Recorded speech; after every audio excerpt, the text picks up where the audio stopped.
Welcome to the Global Reader. Today, we travel back to the bustling streets of ancient Athens, a city at the height of its intellectual and democratic power, to meet one of history's most profound thinkers, Socrates. He never wrote a single book, yet his ideas reshaped Western philosophy.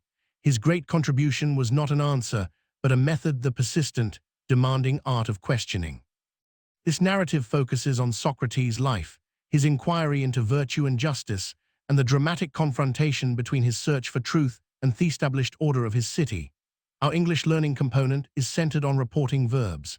You will learn to use a rich variety of verbs such as asserted, pondered, refuted, and declared to accurately describe speech, thought, and argument. If we want to communicate clearly, we must understand the nuance these verbs provide. Let us begin with the man who claimed that the unexamined life is not worth living. Chapter 1. The paradox of the Athenian gadfly. Socrates was born around 470 BCE. Unlike the wealthy philosophers of his time, he came from a modest background. His father was a stonecutter and his mother a midwife. He received a standard Athenian education and served bravely as a hoplite infantry soldier in several key battles, demonstrating his allegiance to the city's military ideals. However, his true calling was the street. Socrates was notoriously unconcerned with wealth, appearance, or status. He walked barefoot, wore plain clothes, and spent his days not in lecture halls, but in the agora, the marketplace, engaging anyone who would listen in discourse. He was drawn into philosophy by a famous paradox. A friend, Chaerephon, asserted to the oracle at Delphi that no man was wiser than Socrates. When Socrates heard this, he was perplexed. He pondered deeply how this could be true, since he was fully aware of his own lack of knowledge.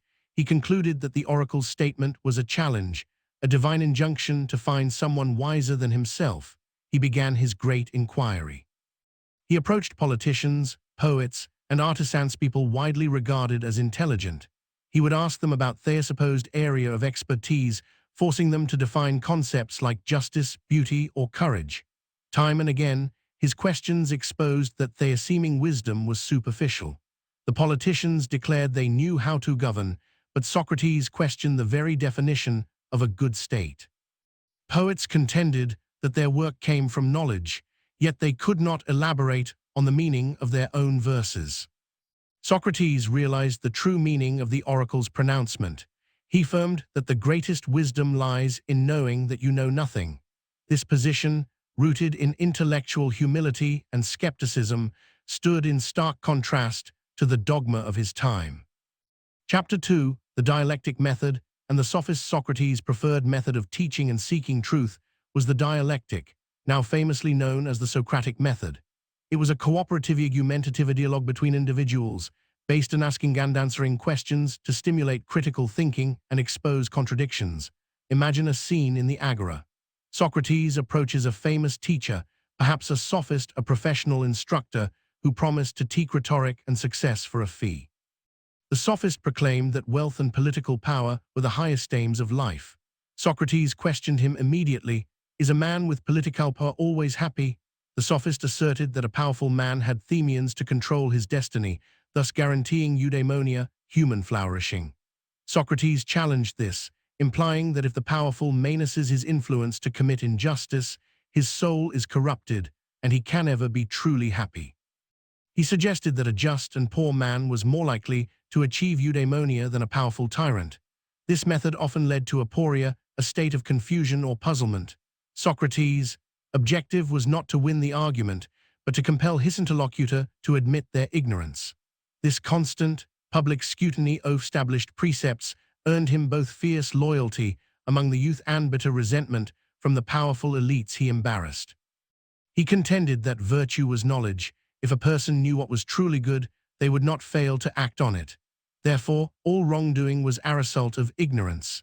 This was a radically optimistic view of human nature. His teaching was not merely academic, it was fundamentally ethical. He affirmed that the most important task was the care of the soul. Chapter 3. The gathering condemnation and subversive ideas. Despite his noble aims, Socrates' actions were seen as increasingly subversive. In an Athens recovering from a devastating war with Sparta, a brief, bloody period of oligarchy, the authorities began to observe his movements and discourse closely. His constant questioning struck at the heart of democracy, which was built on the conviction that ordinary citizens had the wisdom to govern themselves. The powerful men whom Socrates had publicly refuted found a chance to silence him. In 399 BCE, he was brought to trial on two main charges: impiety, failing to recognize the gods the city recognized, and corrupting the youth with his strange new doctrines. The trial itself became a powerful testament to his integrity. During his famous defense, recorded by his student Plato, Socrates declared that he had lived a life of public service, serving the city by constantly urging its citizens to focus on truth and justice rather than wealth and pleasure.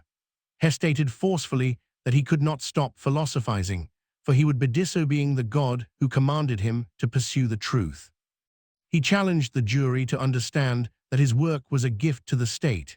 He likened himself to a gadfly, a horsefly sent by the gods to sting the great, noble but sluggish horse that was Athens, to rouse it from its intellectual apathy. When the court delivered the verdict, finding him guilty, the jury was split. Socrates was given the option of suggesting his own penalty. His enemy clamored for his exile or death. Socrates, with utter disdain for his accusers, suggested his penalty should be a public benefaction, free meals for life in the Prytaneum, the state dining hall, as a public hero. This suggestion was viewed as a final act of defiance, only fueling the jury's resentment. Chapter 4, The Final Precepts and Immortality. Socrates was sentenced to death by drinking hemlock, a potent poison. Even in the face of condemnation, his behavior was marked by extraordinary calmness and conviction. His friends, led by Crito, arranged an elaborate escape plan.